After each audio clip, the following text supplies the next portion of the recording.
പിതാവിൻ്റെയും പുത്രൻ്റെയും പരിശുദ്ധാത്മാവിൻ്റെയും നാമത്തിൽ ആമേൻ. എൻ്റെ പ്രിയപ്പെട്ടവരെ, ഇന്ന് ജൂലൈ മാസം 24 വെള്ളിയാഴ്ച. അമ്മേ പരിശുദ്ധ അമ്മേ, അമ്മേ പരിശുദ്ധ ദൈവമാതാവേ, കൃപാസനത്തിലൂടെ ഞങ്ങൾക്കും ഞങ്ങളുടെ ദേശത്തിനും അമ്മ മധ്യസ്ഥം തേടി തന്ന എല്ലാ അനുഗ്രഹങ്ങൾക്കും കൃപകൾക്കും ഞങ്ങളിപ്പോൾ ഹൃദയം നിറഞ്ഞ നന്ദി പറയുന്നു.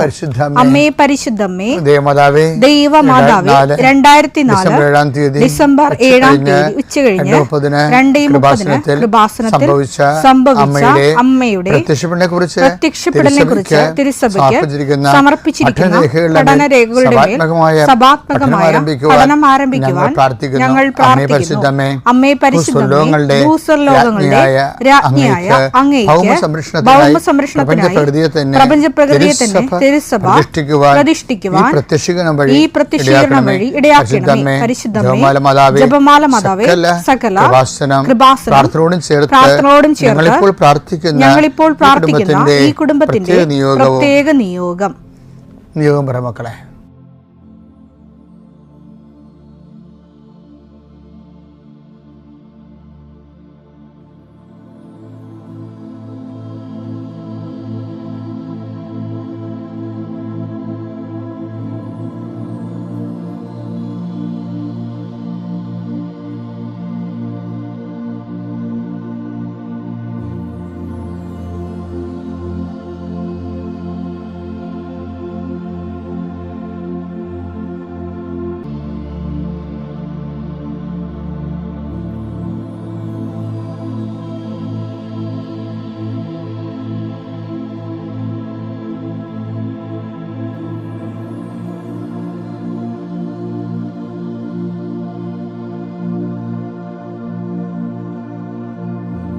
അമ്മയുടെ പ്രത്യക്ഷീകരണത്തിന്റെ ഈ അനുഗ്രഹവേളയിൽ ഞങ്ങൾക്ക് സാധിച്ചു തരുവാൻ കനിയണമേ. ആമേൻ. വിശ്വാസ പ്രമാണം.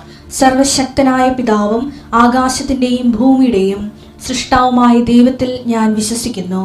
അവിടുത്തെ ഏകപുത്രനും ഞങ്ങളുടെ കർത്താവുമായ ഈശോ മിശിഹായിലും ഞാൻ വിശ്വസിക്കുന്നു. ഈ പുത്രൻ പരിശുദ്ധാത്മാവിനാൽ ഗർഭസ്ഥനായി കന്യകാമറിയത്തിൽ നിന്ന് പിറന്ന് പൊന്തിയോസ് പീലാത്തോസിന്റെ കാലത്ത് പീഡകൾ സഹിച്ച് കുരിശിൽ തറയ്ക്കപ്പെട്ട് മരിച്ച് അടക്കപ്പെട്ട് പാതാളങ്ങളിൽ ഇറങ്ങി മരിച്ചവരുടെ ഇടയിൽ നിന്ന് 3-ാം നാൾ ഉയർത്ത് സ്വർഗത്തിലേക്ക് എഴുന്നള്ളി സർവശക്തിയുള്ള പിതാവായ ദൈവത്തിന്റെ വലതുഭാഗത്തിരിക്കുന്നു. അവിടെ നിന്ന് ജീവിക്കുന്നവരെയും മരിച്ചവരെയും വിധിക്കുവാൻ വരുമെന്നും ഞാൻ വിശ്വസിക്കുന്നു. പരിശുദ്ധാത്മാവിലും ഞാൻ വിശ്വസിക്കുന്നു. വിശുദ്ധ കത്തോലിക്കാ സഭയിലും പുണ്യവാന്മാരുടെ ഐക്യത്തിലും പാപങ്ങളുടെ മോചനത്തിലും ശരീരത്തിന്റെ ഉയർപ്പിലും നിത്യമായ ജീവിതത്തിലും ഞാൻ വിശ്വസിക്കുന്നു. ആമേൻ. സ്വർഗ്ഗസ്ഥനായ ഞങ്ങളുടെ പിതാവേ, അങ്ങയുടെ നാമം പൂജിതമാകണമേ. അങ്ങയുടെ രാജ്യം വരണമേ. അങ്ങയുടെ തിരുമനസ് സ്വർഗത്തിലെ പോലെ ഭൂമിയിലും ആകണമേ. അന്നു വേണ്ടുന്ന ആഹാരം ഇന്ന് ഞങ്ങൾക്ക് തരണമേ. ഞങ്ങളോട് തെറ്റ് ചെയ്യുന്നവരോട് ഞങ്ങൾ ക്ഷമിക്കുന്നത് പോലെ ഞങ്ങളുടെ തെറ്റുകൾ ഞങ്ങളോടും ക്ഷമിക്കണമേ. ഞങ്ങളെ പ്രലോഭനത്തിൽ ഉൾപ്പെടുത്തരുതേ, തിന്മയിൽ ഞങ്ങൾ രക്ഷിക്കണമേ. ആമേൻ. നന്മ നിറഞ്ഞ മറിയമേ, സ്വസ്തി. കർത്താവ് അങ്ങയുടെ കൂടെ സ്ത്രീകളിൽ അങ്ങ് അനുഗ്രഹിക്കപ്പെട്ടവളാകുന്നു.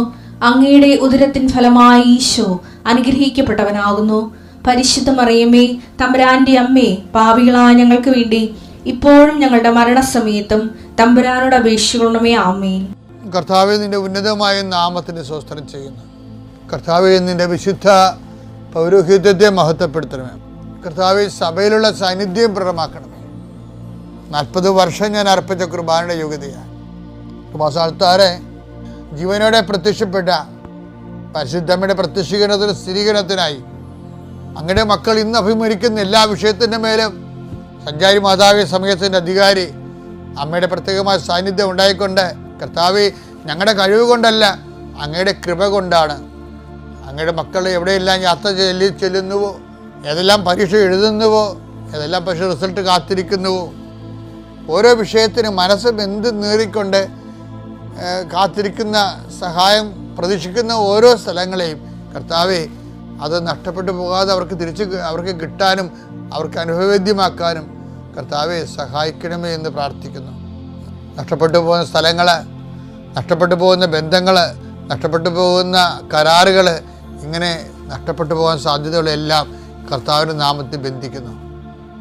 ഓരോ സ്ഥലവും ഓരോ വിഷയത്തെ നീ ആസ്പദമായിക്കൊണ്ട് അതിനെ അധികരിച്ചുകൊണ്ട് ഓരോ വിഷയത്തിൻ്റെ മേലും നീ ആഗ്രഹം അവലംബിച്ചുകൊണ്ട് അത് ഓരോ ഡേറ്റും ഓരോ നീ പ്രത്യാശയോടെ കാത്തിരിക്കുന്ന ചില വ്യക്തികളുടെ വരവ്, പ്രത്യാശയോടെ കാത്തിരിക്കുന്ന ചില ഓഫറുകൾ, പ്രത്യാശയോടെ കാത്തിരിക്കുന്ന ചില തീയതികൾ എല്ലാം എൻ്റെ ദൈവവേദനെ നിനക്ക് അനുഗ്രഹമായി മാറട്ടെ. അതിനെതിരെ വരുന്ന എല്ലാ തിന്മയുടെ ശക്തികളെയും ഈശോയുടെ നാമത്തിൽ ഞാൻ ബന്ധിച്ചു കർത്താവിന് കാൽക്കീഴിലാക്കുന്നു. കർത്താവെ, രോഗികൾ, പീഡിതരെ, കുടുംബസമാധാനം ഇല്ലാത്തവരെ, വിദേശ യാത്ര ചെയ്യുന്നവരെ, കർത്താവെ അവരെല്ലാം നീ ആശീർവദിക്കണമെന്ന് പ്രാർത്ഥിക്കുന്നു. എൻ്റെ കർത്താവിൻ്റെ ഉന്നതമായ നാമത്തിൽ സഭയുടെ അധികാരത്തിൽ കുരിശിൻ്റെ അടയാളത്തിൽ ഉപരി പഠനത്തിന് വേണ്ടി ചിന്തിക്കുന്നവരും ആലോചിക്കുന്നവരും അതിനുവേണ്ടി പരിശ്രമിക്കുന്നവരും അവരുടെ കഴിവിനേക്കാൾ ഒരു ദൈവത്തിൻ്റെ കൃപയാൽ അവർ ചെന്നെത്തേണ്ട ഇടത്ത് അവരെ എത്തിക്കാൻ വേണ്ടി പരിശുദ്ധമ്മ ദൈവമാതാവിൻ്റെ മധ്യസ്ഥ പ്രാർത്ഥിക്കുന്നു. പിതാപുത്രൻ പരിശുദ്ധാത്മാവായ സർവേശ്വരെ നീക്കുവാൻ. എൻ്റെ പ്രിയപ്പെട്ടവരെ, പണ്ട് ഷാലൂമിൽ നിന്ന് 2 ഡോക്ടർമാരെ എന്നെ കാണാൻ വന്നായിരുന്നു. അവരുടെ പ്രശ്നം അവർക്ക് മക്കളില്ലാതാണ് അവസ്ഥ. അപ്പം ഞാൻ അവരുമായിട്ട് കുറേ നേരം ഇരുന്ന് പ്രാർത്ഥിച്ചു. അപ്പോൾ ഞാൻ നോക്കിയിട്ട് ഇവർക്ക് സാധാരണ ലെവലിൽ മക്കളെ കിട്ടാനുള്ള സാധ്യതയില്ലാത്ത സൂചനയാണ് എനിക്ക് കിട്ടിയത്. അപ്പം ഞാനിവരെ ടെസ്റ്റ് ചെയ്യാൻ വേണ്ടി ചോദിച്ച് ഇത് വേറെ മാർഗ്ഗങ്ങൾ അന്വേഷിക്കേണ്ടി വരുമെന്നാണ് തോന്നണമെന്ന് പറഞ്ഞു. അപ്പം തന്നെ അതായത് IVF പോലെയുള്ള മാർഗ്ഗങ്ങൾ ഇവർ ചുമ്മാ പറഞ്ഞേ. അപ്പം തന്നെ ഇവർ എഴുന്നേറ്റ് എന്താ കാര്യത്തിന്, അതായത് അവർ ഡോക്ടർമാരല്ലേ, അവർക്കറിയാവത്. അവർ അതിൽ അങ്ങനെയുള്ള കൃത്രിമ മാർഗ്ഗങ്ങൾ ഉപയോഗിക്കാൻ ദേ ആർ നോട്ട് റെഡി. അതിൻ്റെ കാരണം എന്ന് വെച്ച് കഴിഞ്ഞാൽ അവർ അത്രയ്ക്ക് ബ്ലെസ്ഡ് ആയിരുന്നു അവർ. അപ്പോൾ അവർക്ക് കിട്ടുന്ന 2 കുഞ്ഞുങ്ങളെക്കാളും അവർ പ്രാധാന്യം കൊടുത്തത് എന്താണ്, അവർ നിലനിൽക്കുന്ന ഒരു കൃപയുടെ സ്റ്റാറ്റസ് ഉണ്ട്. കൃപയുടെ സ്റ്റാറ്റസ് അവർ ഈ കൃപയുടെ സ്റ്റാറ്റസ് നിലനിൽക്കുന്നുള്ള കാലം ഇനിയിപ്പോൾ സ്വാഭാവിക മാർഗത്തിലൂടെ കുഞ്ഞുങ്ങളെ കിട്ടിയില്ലെങ്കിൽ അതിനേക്കാൾ വലുത് അവിടെ കൃപയാണെന്നുള്ള ആന്തരിക ബോധ്യങ്ങൾ കൊടുത്തതുകൊണ്ട് കുഞ്ഞുങ്ങളില്ലാത്തതിൻ്റെ കൂടുതൽ മോശമായ സങ്കടമൊന്നും അവർക്കില്ല. അപ്പോൾ അവിടെ എനിക്കുള്ളത് അങ്ങനെ ഒരു സിറ്റുവേഷൻ അവർ വിശ്വാസവും ആത്മീയതയും കൊണ്ട് കൃപ നിറഞ്ഞുകൊണ്ട് അങ്ങനെയുള്ള സിറ്റുവേഷൻ വിജയിച്ചു എന്നാണ് എൻ്റെ അർത്ഥം. മക്കളില്ല എന്നുണ്ടെങ്കിൽ അവർ കൃപ അതിനേക്കാൾ വലിയ ഒരു അപ്പോൾ ഈശോ തന്നെ പറഞ്ഞില്ലേ, കേൾക്കാൻ ചെവിയുള്ളവൻ കേൾക്കട്ടെ എന്ന് പറഞ്ഞില്ലേ. ഒന്ന് വായിച്ചത് മർക്കോസ് 4:9. അവൻ പറഞ്ഞു കേൾക്കാൻ ചെവിയുള്ളവൻ കേൾക്കട്ടെ. കേൾക്കാൻ ചെവിയുള്ളവൻ കേൾക്കട്ടെ എന്ന് വെച്ച് കഴിഞ്ഞാൽ കേൾക്കാൻ വേണ്ടിയുള്ള വരപ്രസാദമുള്ളതെന്ന് അർത്ഥം. കേൾക്കാൻ കൃപയുള്ളവനെന്നാണ് പറയണത്. ആ വചനം ബൈബിൾ എന്നുകൊണ്ട് ഭയങ്കര രസമാണ്. ഇപ്പം നമ്മൾ കേൾക്കാൻ ചെവിയുള്ളതെന്ന് പറയുമ്പോൾ നിങ്ങളോർക്ക് എനിക്ക് 2 ചെവി ഉണ്ടല്ലോ, എനിക്ക് കേൾക്കുറവൊന്നുമില്ലല്ലോ, ഇങ്ങനെ അടിച്ചു നോക്കിയിട്ടുള്ള കാര്യമുണ്ട്. 2 ചെവിയുണ്ട്. അതല്ല ഈശോ ഉദ്ദേശിക്കുന്നത്. കേൾക്കാൻ കൃപയുള്ളവൻ കേൾക്കട്ടെ. അപ്പം ചില കഠിന വചനങ്ങൾ നമുക്ക് കേൾക്കണമെന്നുണ്ടെങ്കിൽ അതിന് എക്സ്ട്രാ കൃപ വേണം. ഈ ഡോക്ടർമാർ ആ എക്സ്ട്രാ കൃപ നേടിയ ആൾക്കാരാണ്. അത് സുവിശേഷവിഹിതമായ ദൈവികമായ നിലപാടിൻ്റെ ഭാഗമായിട്ട് ദൈവം തങ്ങളുടെ സഹപ്രവർത്തകരായിട്ട് ഇവരെ എടുക്കുമ്പോഴാണ് എക്സ്ട്രാ കൃപ കിട്ടുന്നത്. ദൈവത്തിൻ്റെ കൂട്ടുവേലക്കാരെന്ന ബൈബിൾ പറയണത്. എടുത്തേ, കൂട്ടുവേലക്കാരെടുത്തേ. 1 കൊരിന്തോസ് 3:9. 1 കൊരിന്തോസ് 3:9. ഞങ്ങൾ ദൈവത്തിൻ്റെ കൂട്ടുവേലക്കാരാണ്, നിങ്ങളാകട്ടെ ദൈവത്തിൻ്റെ വയലും വീടും. അപ്പോൾ അതായത് ദൈവം പ്രവർത്തിക്കുന്ന ഇടമാണ് വയലും വീടും.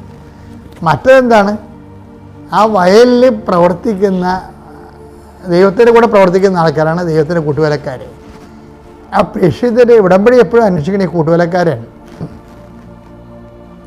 കൂട്ടുവേലക്കാർക്ക് എന്താ പ്രശ്നം എന്ന് വെച്ച് കഴിഞ്ഞാൽ കേൾക്കാൻ ചെവിയുള്ളവൻ കേൾക്കട്ടെ എന്ന് വെച്ച് കഴിഞ്ഞാൽ ചില കഠിന വചനങ്ങൾ കേൾക്കാൻ കൃപയുള്ളവരാണ്. ആരാണ് ഈ കൂട്ടുവേലക്കാർ? അപ്പം നമ്മൾ മരിക്കണമെങ്കിൽ ഈ കൂട്ടുവേലക്കാരുടെ സെക്ഷനിലേക്ക് മാറണം കേട്ടോ. ചില കഠിന വചനങ്ങൾ, ഇപ്പം എനിക്ക് ഈ രോഗമാണ്, ഓക്കെ, ഞാനത് അക്സെപ്റ്റ് ചെയ്യുന്നു. എന്തായാലും ഞാൻ കർത്താവിൻ്റെ വചനം വിശ്വസിച്ചും ആ വചനം അനുസരിച്ച് കേൾക്കുക എന്ന് വെച്ചാൽ അനുസരിക്കുക എന്ന അർത്ഥം. ബൈബിളിൽ കേൾക്കുക എന്ന് വെച്ചിട്ടുണ്ടെങ്കിൽ ഈ സൗണ്ടിൻ്റെ ഇയർ ഡ്രമ്മിൻ്റെ മെക്കാനിസത്തിലുള്ള കേൾവിയല്ല ഉദ്ദേശിക്കുന്നത്. കേൾക്കുക എന്ന് വെച്ചാൽ അനുസരിക്കുക എന്നാണ്. അനുസരിക്കാൻ ചെവിയുള്ളവൻ കൃപയുള്ളവൻ അനുസരിക്കട്ടെ എന്നാണ് ഈശോ പറയണത്. കേൾക്കാൻ ചെവിയുള്ളവൻ കേൾക്കട്ടെ എന്ന് വെച്ച് കഴിഞ്ഞാൽ ഈ വചനം കഠിനമാണ്, പക്ഷെ അനുസരിക്കാൻ കൃപയുള്ളവൻ അനുസരിക്കട്ടെ. അപ്പം കഠിന വചനങ്ങൾക്ക് എപ്പോഴും വേണ്ടത് കൃപയാണ്. യോഹന്നാൻ 6:60 ഇത് കേട്ട് അവന്റെ ശിഷ്യരിൽ പലരും പറഞ്ഞു, ഈ വചനം കഠിനമാണ്, ഇത് ശ്രവിക്കാൻ ആർക്ക് കഴിയും? അപ്പൊ മക്കളില്ലാത്ത വേറെ ഡോക്ടർമാർക്കുണ്ടായിരുന്നു, വേറെ ആൾക്കാരുണ്ടായിരുന്നു, ആർക്ക് കഴിയും? അവർ പോയി. ഇവർ പോകത്തില്ല. കാര്യം എന്താണ്? ഇവർ മക്കളേക്കാൾ വലുതാണ് അവർക്ക് കൃപ. അവർക്ക് കേൾക്കാനുള്ള കൃപയുണ്ട്, അനുസരിക്കാനുള്ള കൃപയുണ്ട്. അപ്പം അതുകൊണ്ടാണ് അവർ അവിടെ നിന്നത്. അപ്പം അത് അങ്ങനെ നിൽക്കുന്നവരെയാണ് പറയണത് ദൈവത്തിൻ്റെ കൂട്ടുവേലക്കാരെന്ന് പറയണത്. എൻ്റെ മക്കളെ, ഈ ദൈവത്തിൻ്റെ കൂട്ടുവേലക്കാരാകാൻ വേണ്ടി പ്രാർത്ഥിക്കണം. അതായത് കൃപ എന്ന് പറഞ്ഞ സംഭവം കൂട്ടുവേലക്കാർക്കാണ് കൊടുക്കണത്, കൂടുതലായിട്ട് കൊടുക്കണത്. അപ്പോൾ ദൈവത്തിൻ്റെ കൂട്ടുവേലക്കാരെന്ന് വെച്ചാൽ ദൈവിക പദ്ധതികളോട് കൂടിച്ചേർന്ന് ജീവിച്ചു പോണവരാണ്. ദൈവിക പദ്ധതികളോട് കൂടിച്ചേർന്ന് ജീവിച്ചു. ചില ആൾക്കാർ ദൈവിക പദ്ധതികളോട് അവസാനം വരെ ആൽപ്പെടുത്തി. ഇതാണ് ഞാൻ പറഞ്ഞില്ലേ, എപ്പോഴിടയ്ക്ക് ഞാൻ പറയണതാണ്. ഒരു 79 വയസ്സുള്ള ഒരു വല്യമ്മച്ചി ഞാനോട് സംസാരിക്കാനിടയായി. അപ്പോൾ ആ അമ്മ ഇപ്പോഴും ദൈവമായിട്ട് ഗുസ്തിയിലാണ്. എന്താണ്? കർത്താവ് എനിക്കൊരു മകനെ തന്നിട്ടെങ്കിൽ ഇപ്പം എന്നോളം ഉണ്ടായിരുന്നോ. അതാണ് അവർ പറയണത്. അതിൻ്റെ അർത്ഥം അവർ അക്സെപ്റ്റ് ചെയ്തില്ലെന്നല്ല അർത്ഥം. അങ്ങനെയുള്ളവർക്ക് കൂട്ടുവേലക്കാരാകാൻ പറ്റത്തില്ല. കാര്യം എന്താ കാര്യം? അല്ലെങ്കിൽ പഴയ ആൾക്കാർക്ക് കൂട്ടുവേലക്കാരാൻ വലിയ പാടാണ്. കാര്യം അവർക്ക് ദൈവവചനം അറിയത്തില്ല. അതാണ് പ്രശ്നം. ദൈവവചനത്തിലുള്ള പ്രൊവിഷൻസ് അറിയത്തില്ല. ഇന്നത്തെ പുതിയ തലമുറയ്ക്ക് വിശുദ്ധീകരിക്കാൻ എളുപ്പമാണ്. എന്താ കാര്യത്തിൽ വചനത്തിലാണ് അവരെ വിശുദ്ധീകരിക്കുന്നത്. അപ്പം നമ്മൾ ദൈവത്തിൻ്റെ കൂട്ടുവേലക്കാരാകണമെന്നുണ്ടെങ്കിൽ നമ്മൾ ദൈവിക പദ്ധതികളോട് സഹകരിച്ചാൽ മതി. ചിലത്തിൽ കഠിനമായിരിക്കും, പക്ഷേ അതിൻ്റെ കൃപ നമുക്ക് തരും. അതിനുവേണ്ടിയുള്ളതാണ് കൃപയാണ്, അതിനുവേണ്ടിയുള്ള അലോട്ട്മെൻറ്റാണ് കൃപ. ആ വഴിക്ക് കിട്ടുമ്പോൾ ആ ഒരു കഠിനമായ പദ്ധതി ഏറ്റെടുക്കുമ്പോൾ കിട്ടുന്ന കൃപ കൊണ്ട് വഴയുന്നതിനെ ചീരുന്നതിനെ. അതാണ് ഒരു മെക്കാനിസം എന്ന് പറയുന്നത്. 90% പരിശുദ്ധാത്മാവിനാണ്.